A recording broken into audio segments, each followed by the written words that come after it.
I was up. Promise you, I haven't done that. Yes. Easy. And then he asked, then you're a shooter. See hapo mbeleni. Na umesema nini? Ni wewe. Wajua ya the preview of the shooter. Coming to a screen near you. Gaseous gangster. Dropping. Anti-gracious gangster. Dropping soon. They say it couldn't fail anyone. They were wrong. Bomb. Alright, Abu, you start.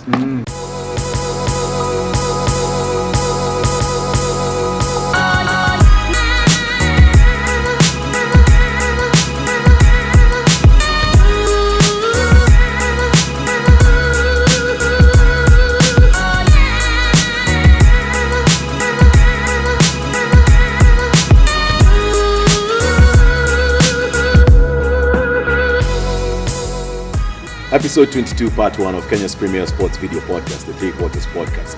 Today being the last day of April, in the year of our Lord 2017, we come to you from the confines of Kilimani.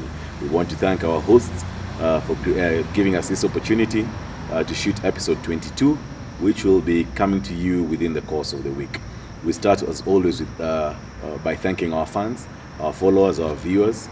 We don't take it for granted that you guys take your time to watch each and every episode of the 3 Quarters Podcast. With each day passing, the Rugby World Cup in Japan 2019 draws closer.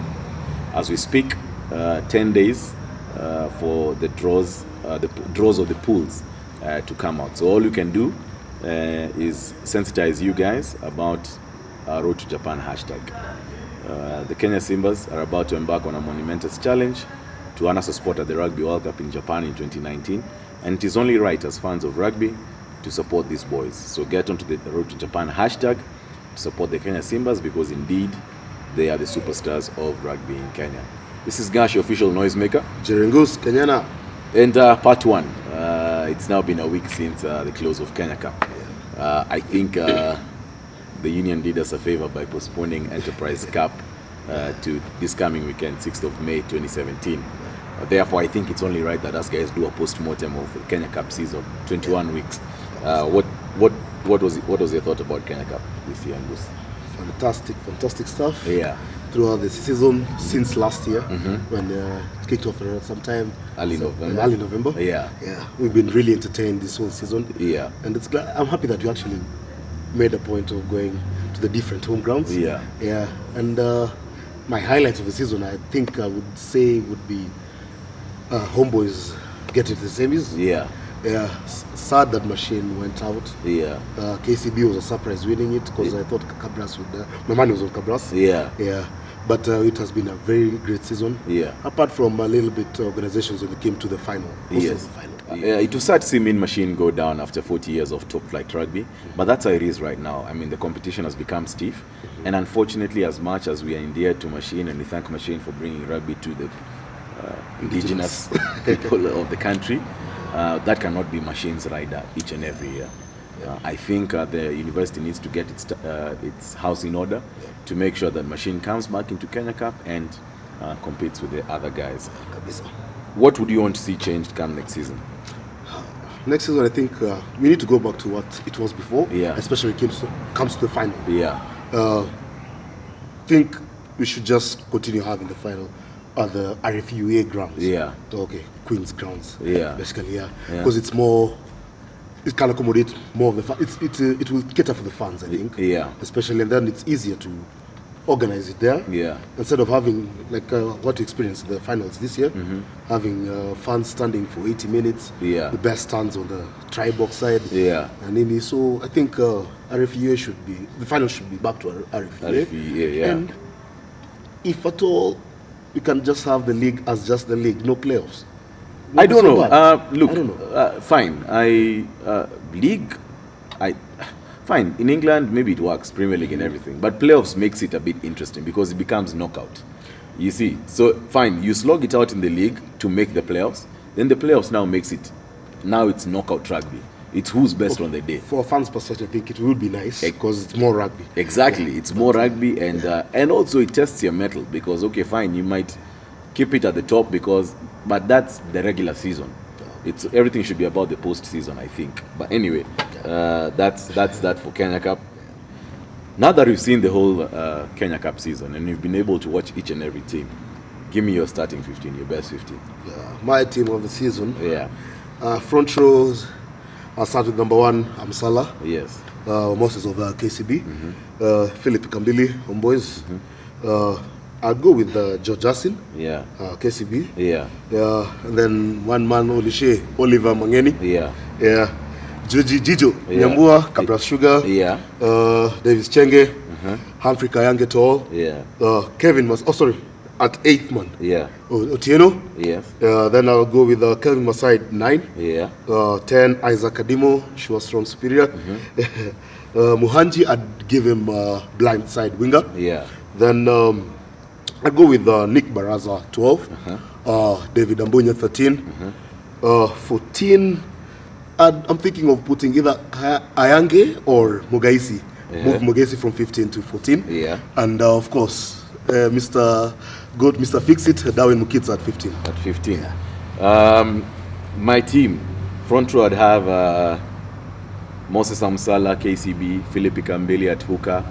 I'd have Curtis Lilako, KCB captain, at the other front row. Then my in the engine room, for the ball carrying, I would have liked to select Wilson Kopondo, but the truth is Wilson Kopondo didn't play. We haven't seen much of him, so I'll go with Emmanuel Mavala, Mongul, captain Homeboys. At 5, of course, line-out general Oliver Mangeni. At blindside flanker, I'd go with Humphrey Kayange.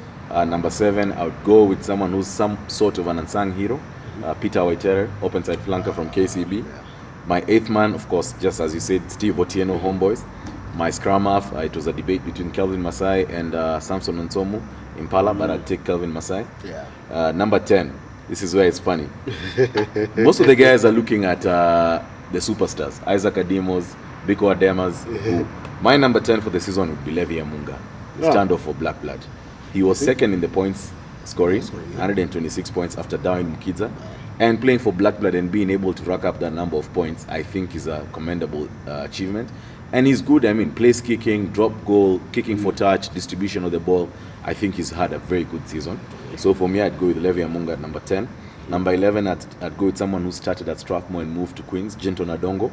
At number 12, I'd take... number 12, it was between Max Kangeri, Homeboys, and James Kilonzo, KCB. Max Kangeri is good on offense. He'll break the first tackle, but I haven't seen too much on him in terms of defense. And I think your attack comes from your defense. So James Kilonzo, I think, is an excellent defender, and that's why I would go with him. He can also break the tackle when he needs to, if he's playing off with a good standoff. At number 13, outside center, there are a couple of guys who stood up for me. There was Jeff Otieno from Homeboys, Dennis Ombachi when he played at Nondis. But I'd have to go with consistency. Actually, the other Kilonzo brother, Peter Kilonzo, Brad Owako from Mwamba. But I'd have to go with consistency, and that's where I'm going to select David Ambunya at outside center. My number 14 now, this is where it gets a bit interesting. I will move Philip Wokorach from fullback and move him to 14. Basically because I think Wokorach is excellent under the high ball. And whoever I think you put in the back three in your three quarters has to be very good under the high ball. 15, just as you said, you'd be a retard to choose 15. I think this Kenya Cup season. Well, Mugaisi was quite good also. Mugaisi was good, but we didn't see it too much because he was coming off injury. And Darwin has really carried the case. Not to write off the other people, the other players in KCB, but everyone knows what Darwin does. So that would be my team of the season. The Enterprise Cup starts on 6th May 2017. That's this coming Saturday. And the following other fixtures that are going to be taking place. We have Black Blood versus Mwamba. We have SportPesa Harlequins versus Nakuru. We have Western Bulls versus Homeboys. And our feature game of the week next week at the Jamhuri Park is going to be Nondis versus Mean Machine. Predictions. Blood versus Mwamba. Blood Mwamba will be a really tough game for Mwamba. Yeah. But it just might have the edge of Blackman, but Yeah. this is Enterprise Cup, so Yeah. these teams that It's we write knockout. off. Yeah. And it's knockout. Yeah, so Yeah. it's gonna be a tough game, but I'm gonna call Mwamba. Yeah. Yeah. Okay. Queens versus Nakuru. She was strong, superior. Okay. So not over that. Western Bulls versus Homeboys. The DJs should take this. The DJs should take this. And Nondis versus Machine. That'll be a tough one. Yeah.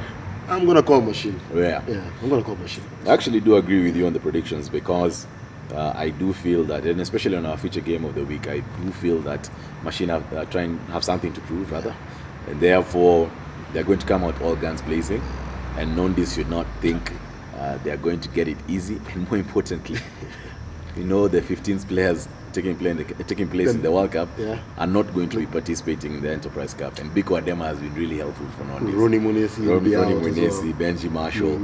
So anyway, I do think that Machine are going to take this one. That has been episode 22, part 1 of Kenya's premier sports video podcast, the Three Quarters Podcast.